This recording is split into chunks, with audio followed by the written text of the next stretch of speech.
శ్రీమాత్రే నమః. ఓం శ్రీ గురుభ్యో నమః. నమస్తే అండి. నేను మీ రామకృష్ణ హాన్, ఆస్ట్రో న్యూమరాలజిస్ట్ని. మరి అందరూ ఎలా ఉన్నారు?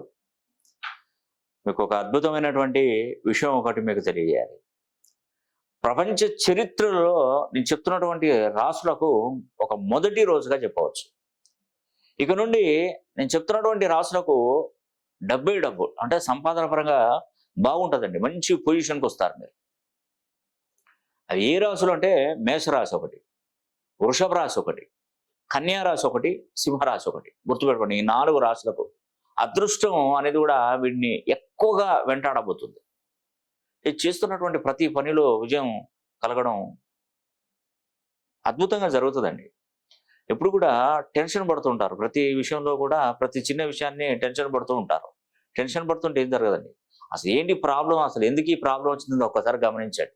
మీ టెన్షన్స్ అన్నీ పోతాయి మొత్తం. నేను చెప్తున్నాను కదా, ఎందుకంటే ఇక్కడ మేషరాశిలోకి మేషరాశి ఎందుకు అంత నేను చెప్పబోతున్నానంటే, ఇప్పుడు రవి సూర్య భగవానుడు వచ్చేసి మేషరాశిలోకి వచ్చాడు. ఎప్పుడు? ఏప్రిల్ 14వ తారీఖున. సంవత్సరానికి ఒకసారి వస్తాడు మేషరాశిలోకి. ఎప్పుడైతే ఈ సంవత్సరానికి ఒకసారి వస్తాడో అక్కడి నుండి మళ్ళీ మేషం నుండి మళ్ళీ తులారాశి వరకు, అంటే కన్యా రాశి వరకు మ్యాక్సిమం ఆ మళ్ళీ సగభాగం. ఒక రోజు చీకటి, ఒక రోజులో పగలు ఎలా ఉంటుందో, ఈ 12 గంటలు చీకటి 12 గంటలు పగలు ఎలా ఉంటుందో, మేషరాశిలోకి రవి అడుగు పెట్టినటువంటి సగ కాలం అంటే సుమారుగా 6 నెలల కాలం పాటు అదృష్టమే అదృష్టం అండి. ఒక విధంగా చెప్పాలంటే 12 రాశులకు అదృష్ట యోగం వచ్చినట్టే, ఇంకా 12 బేస్ చేసుకున్నట్టే. ఇప్పుడు ఒక ఛాన్స్ చూడండి, మనకు ఎన్నో షేర్స్ ఉంటాయి, కొన్ని వేల షేర్స్ ఉంటాయి. ఆటోమొబైల్స్ కానీ, ఎన్నో రకాలుగా మనకు కంప్యూటర్స్ సంబంధించిన షేర్లు కానీ ట్రేడ్ అవుతూనే ఉంటాయి. దీంట్లో కొన్ని షేర్లను నిఫ్టీ 50గా మార్చారు. కొన్ని షేర్లను పవర్గా ఉన్నటువంటి షేర్లు అనేది తీసుకున్నాం. అంటే ఈ నిఫ్టీ 50తోనే మిగతాయి పడిపోవడం కానీ లేవడం కానీ జరుగుతూ ఉంటుంటుంది. దీనికి రిలేటెడ్గా ఉంటుంది. అంటే మార్కెట్ ఒక్కసారి కింద పడిపోవడం, మార్కెట్ ఒకసారి పెరిగిపోవడం, ఈ నిఫ్టీ 50 మీదనే ఆధారపడి ఉంటుంది. అలాగా ఈ మేషరాశిలోకి ఎప్పుడైతే ఈ సూర్యభగవానుడు ఎప్పుడైతే ప్రవేశించాడో మిగతా 12 రాశులకు శుభ సూచిక అన్నట్టే, ఒక విధంగా చెప్పాలంటే. అంటే అందరికీ మంచి రోజులు వచ్చాయి, అందరికీ మంచి రోజులు వచ్చినట్టే, ఇంకా అద్భుతమైనటువంటి రోజులు. ఎందుకంటే ఒక పంట పండించినప్పుడు ఆ పంటను మనం ఒకసారి గనక ఆ పంటను మంచిగా పండితే అందరికీ బాగా పండి అనుకోండి, దానికి అందరికీ సమానంగా అందగలుగుతుంది. తక్కువ రేట్లో మనం తినగలుగుతాం, మనం కొనుక్కొని తినగలుగుతాం. ఎందుకంటే అక్కడ రైతుకు న్యాయం జరుగుతుంది. ఇప్పుడు నువ్వు 1,00,000 రూపాయలు పెట్టి పొలం వేస్తే నీకు 80,000 వస్తే ఎంత బాధపడతావు? అదే 1,00,000 రూపాయలు పెట్టి పొలం వేస్తే 1,50,000 వచ్చింది అనుకోండి, అప్పుడు నీకు సంతోషం వేస్తుంది. దీంతో పాటు ఏంటంటే అందరికీ ఉపయోగపడుతుంది, అందరికీ అందుబాటులోకి వచ్చేస్తుంది. అలాగే ఈ మేషరాశులకి రవి ఎప్పుడైతే ప్రవేశించాడో అప్పటికి ఏంటంటే 12 రాశులకి అదృష్ట యోగమే, ఒక విధంగా చెప్పాలి. కానీ స్పెషల్లీగా మేషరాశి వారికి. రెండోది వృషభ రాశి వారికి. వృషభ రాశి వారికి ఏంటి యోగం అంటే, గురుడు వృషభ రాశిలోకి ప్రవేశించాడు. గురుడు వృషభ రాశిలోకి ప్రవేశించే కాలం ఎంతో గొప్పదండి. మే 1వ తారీఖు నుండి 12వ తారీఖు వరకు మనకు నర్మదా నది పుష్కరాలు మొదలవుతున్నాయి. ఈ పుష్కర కాలంలో మీరు వీలైతే 18 బీజాక్షరాలు కలిపి ఈ యొక్క నీటిని చల్లుకునే ప్రయత్నం చేయండి. మీరు వెళ్ళలేని పరిస్థితుల్లో ఉంటే ఒకసారి ఆఫీస్ వాళ్ళకైనా మీరు కనుక్కోండి.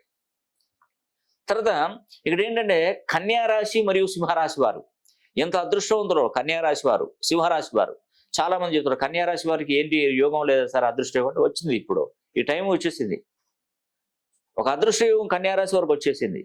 ఇక కన్యా రాశి వారు వెనక్కి తిరిగి చూసుకోకుండా అవసరమే లేదు. మీరు అంచెలంచెలు వెతుకుతూనే ఉంటారు కన్యా రాశి.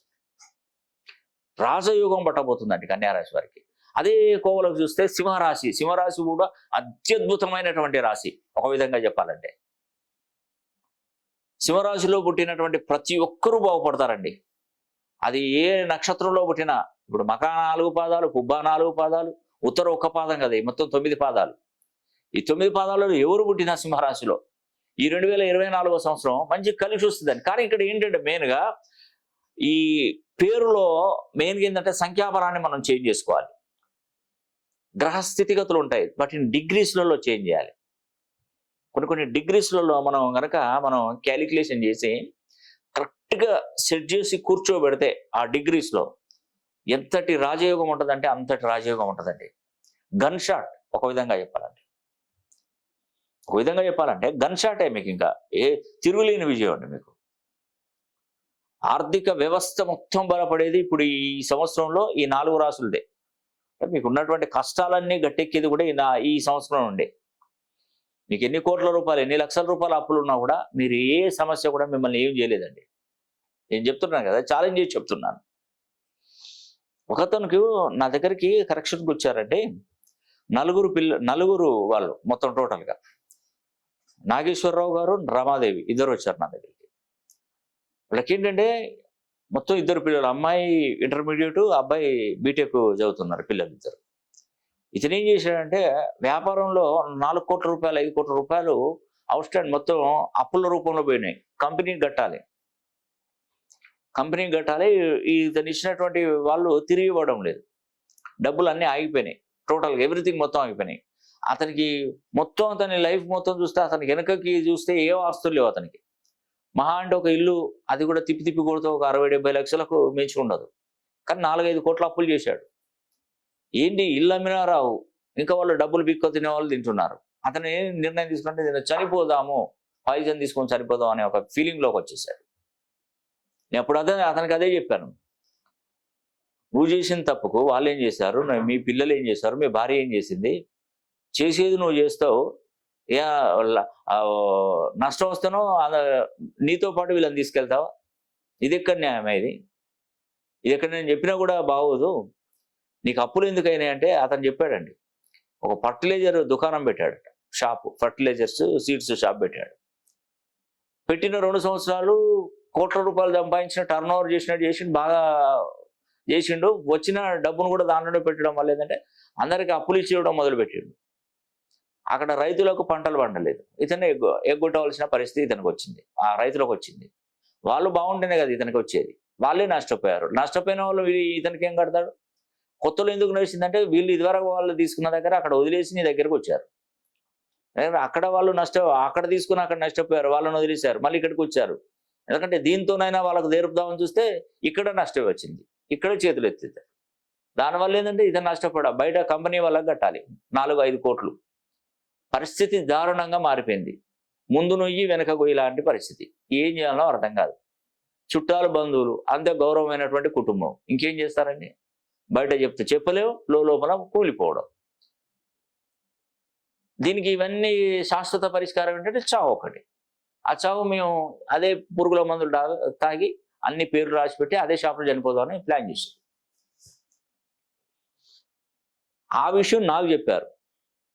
ఇట్లా చేయాల మీ ఒకసారి ఎందుకో మిమ్మల్ని ఒక్కసారి కలవాలనిపించింది, మీరేమైనా నాకు చేయగలుగుతారా?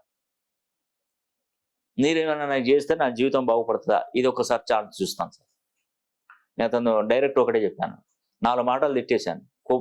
బాగా కోప్పడ్డాను, చాలా కోప్పడ్డాను. మళ్ళీ ఇంకొకసారి నువ్వు ఆ మాట, చావు అనే మాట నా దగ్గర రావద్దు. నీకెంత అప్పున్నా 4 కోట్ల 5 కోట్ల, నాకు 2 సంవత్సరాలు గడువు. 2 సంవత్సరాలలో నీ అప్పు నేను చెప్పినట్టు చేస్తే నువ్వు తీరకపోతే నన్ను అప్పుడు నువ్వు ఏదన్నా చేసుకో అని చెప్పాను. అంతా హామీ ఇచ్చాను. అతని దగ్గర ఒక ఫీజు మాత్రమే తీసుకున్నానండి. రెమెడీస్ అమౌంట్ చాలా క్లిష్టమైన పరిస్థితుల్లో, నాకు అర్థమవుతుంది కదా, అన్ని అప్పులలో ఉన్నాడు. తినడానికి కూడా ఇప్పుడు వాళ్ళు ఏంటంటే 5 కిలోలు 10 కిలోలు రైస్ని తీసుకొచ్చి పెట్టుకొని తినే కాడికి పరిస్థితి వచ్చింది. అంటే చూడ్డానికి బయట ఆర్భాటంగా ఉన్నాయి కానీ లోపల ఒక పైసా తీసి దానిలో నుండి ఒక టీ తాగుదాం అన్నా కూడా తీసుకోలేని పరిస్థితి, తాగలేని పరిస్థితి కుటుంబం. ఎందుకంటే వచ్చినట్టు పంపాలి కదా అని కోట్లు ఎన్నడూ తెలిసేస్తారు. అట్లా అతన్ని చేసిన తర్వాత నేను అతనికి మంచి కరెక్షన్ ఇచ్చాను. చిన్న రెమెడీస్ ఏం వేలలో ఉండదు, చిన్న రెమెడీస్ చెప్పాను. తాళపత్ర గ్రంథాలు మొత్తం ఎవ్రీథింగ్, ఇతనికి ప్రాబ్లం ఏమొచ్చింది, ఎక్కడ వచ్చింది, ఎందుకు వచ్చింది, దీని నుండి బయటపడాలేంటి అని మొత్తం తన చేతిరేఖలు, గవ్వలు, తాళపత్ర గ్రంథాలు, అతను పెట్టే సిగ్నేచర్ స్టైల్ చూశాను. అసలు ఎందుకు ఈ ప్రాబ్లం, ఇల్లు ఏ ప్లేస్లో ఉంది, ఏ దిక్కున ఉంది, ఎన్ని సంవత్సరాలు ఉంటున్నారు, మీ నాన్నగారికి మీరు ఎన్నో సంతానం, మీరు ఏ రాశిలో పుట్టారు, ఏ నక్షత్రం పుట్టారు, ఏ లగ్నంలో పుట్టారు, మీకు పెళ్లి రోజు, ఏ రోజు పెళ్లి అయినా జరిగినటువంటి రోజు ఏంటి, మొత్తం ఆయన చిట్టా మొత్తం ఓపెన్ చేసి చూశాను. చూస్తే ఒక కోణంలో ఒక స్థాయిలో ఒక చిన్న పాయింట్ దొరికిందండి.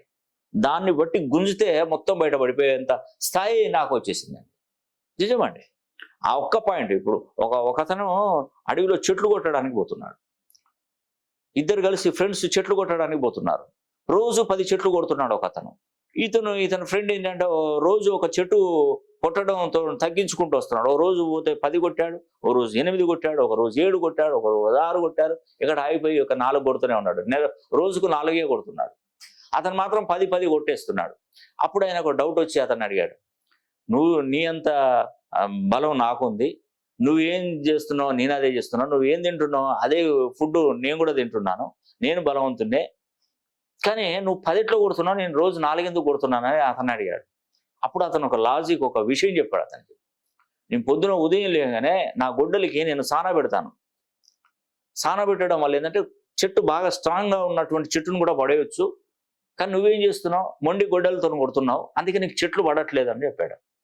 అంటే అప్పుడు అతను అర్థం చేసుకున్నాడు, ఆహా ఇందుక ఆ విషయం, నేను సంపాదించలేంది, నేను చెట్లు నరకడం లేదు ఇందుకేనా అని చెప్పేసి ఆ రోజు నుండి ఇతను కూడా అతనిలాగానే సాన పెట్టడం మొదలుపెట్టాడు.